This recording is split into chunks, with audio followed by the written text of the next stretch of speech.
Hello guys, day 33 Mahabharat. क्या था, पांडवों का वनवास चल रहा था। इसी दौरान लगातार कठिन परिस्थितियां सामने आ रही थी। बट एक दिन पांडवों के सामने एक घटना आई जिसमें अब बुद्धि का बल दिखाने की जरूरत थी, ना कि शारीरिक बल। एक ब्राह्मण आया, उसने उनसे मदद मांगी, पांडवों से कहा कि मेरी अरणी की जो लकड़ियां हैं वो एक हिरन की सींगों में उलझ गई हैं और वो हिरन वो अरणी की लकड़ियां लेके भाग गया।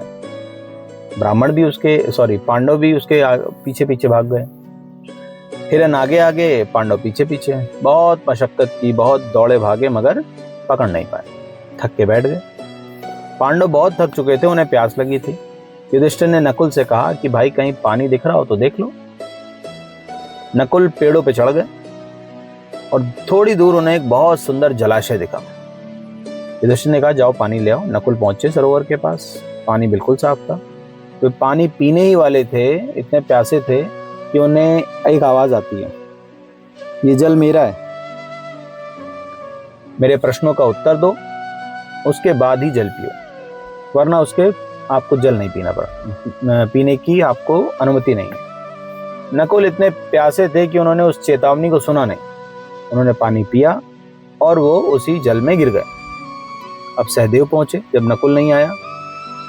नकुल काफी देर वापस नहीं आए तो युधिष्ठिर ने सहदेव को भेजा। सहदेव सरोवर पहुंचे। उन्होंने नकुल को जमीन पे पड़े देखा।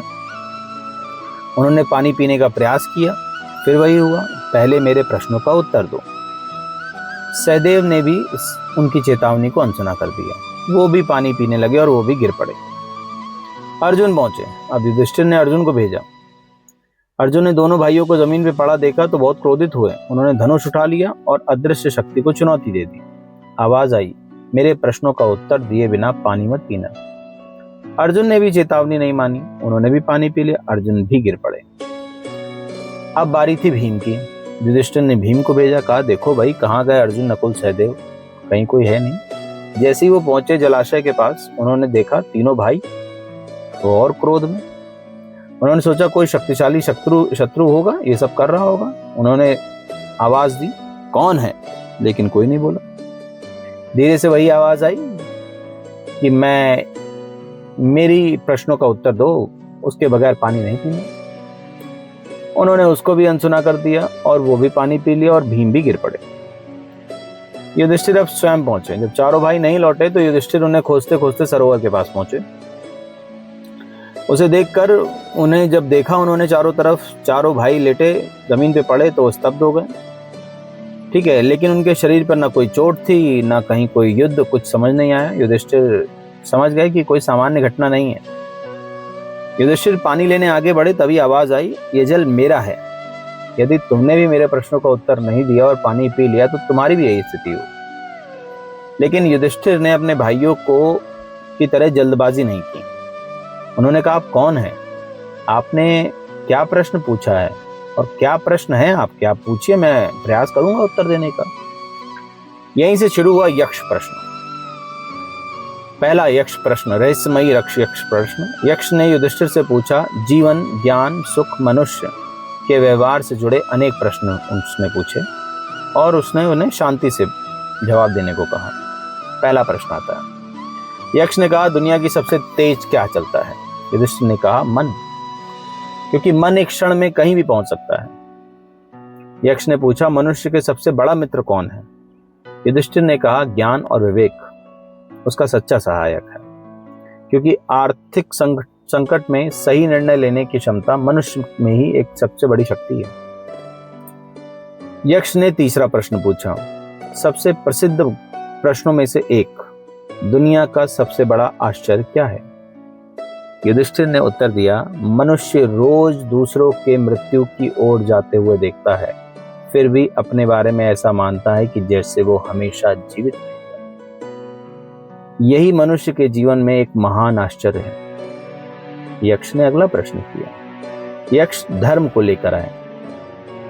युधिष्ठिर ने समझाया कि धर्म केवल बाहरी नियमों का नाम नहीं है। सही आचरण, सत्य, संयम, विवेक और धर्म के महत्वपूर्ण आधार पर धर्म टिका हुआ है। उन्होंने कहा सबसे बड़ा धन क्या है? युधिष्ठिर ने संतोष को अत्यंत महत्वपूर्ण बताया। उसने कहा संतोष जिसके पास है वो सबसे ज्यादा सुखी इंसान है, इससे बड़ा कोई धन नहीं है। यक्ष लगातार प्रश्न पूछते गए, युधिष्ठिर शांत रहे। उन्होंने किसी भी उत्तर का जल्दबाजी में जवाब नहीं दिया और अहंकार से भी नहीं दिया। उनके उत्तरों से यक्ष प्रसन्न हुए।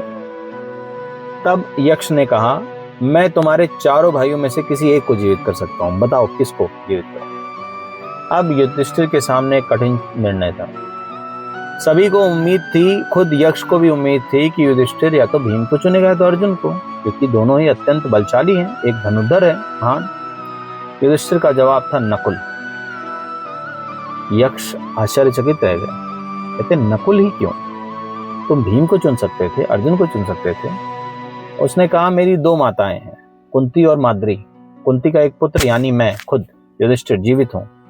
मैं चाहता हूं कि मेरी जो एक माँ है माद्री, उनका भी एक पुत्र जीवित रहे। यक्ष प्रसन्न हुए। युधिष्ठिर का जो उत्तर था उससे वो बहुत प्रसन्न हुए। तब उसने केवल नकुल को ही नहीं बल्कि चारों पांडवों को जीवित कर दिया। तभी युधिष्ठिर को पता चला कि कोई असाधारण यक्ष नहीं थे। यक्ष थे कौन? यक्ष वास्तव में धर्मदेव थे। कई परंपराओं में युधिष्ठिर के दिव्य पिता के रूप में उन्हें समझा जाता है। युधिष्ठिर की परीक्षा ली थी उन्होंने युधिष्ठिर को समझाया, धैर्य रखा, लालच और नियंत्रण नहीं होने दिया, सही उत्तर दिए और सबसे महत्वपूर्ण निष्पक्ष निर्णय लिया। चारों भाई जीवित हो चुके थे। उनकी प्यास शांत हुई और दिव्य परीक्षा समझ आई। यह पांडवों के वनवास में एक महत्वपूर्ण घटना थी। अब रही बात सीख, क्या सीख मिलती है? नंबर 1, 3 सीख आज की।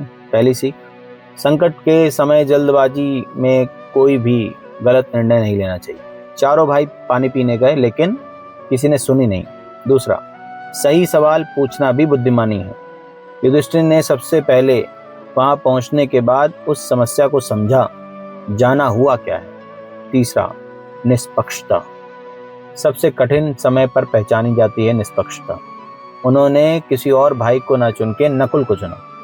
ये उन्हें निष्पक्ष दिखाती है कि वो कितने निष्पक्ष थे। आज के लिए इतना ही। अब कल मिलते हैं। दुर्योधन का वन में अपमान और गंधर्वों से युद्ध, कर्ण का हार और अर्जुन से दुर्योधन कैसी जान बचाई, इस बारे में बात करेंगे। आज के लिए इतना ही। Bye bye, Tata.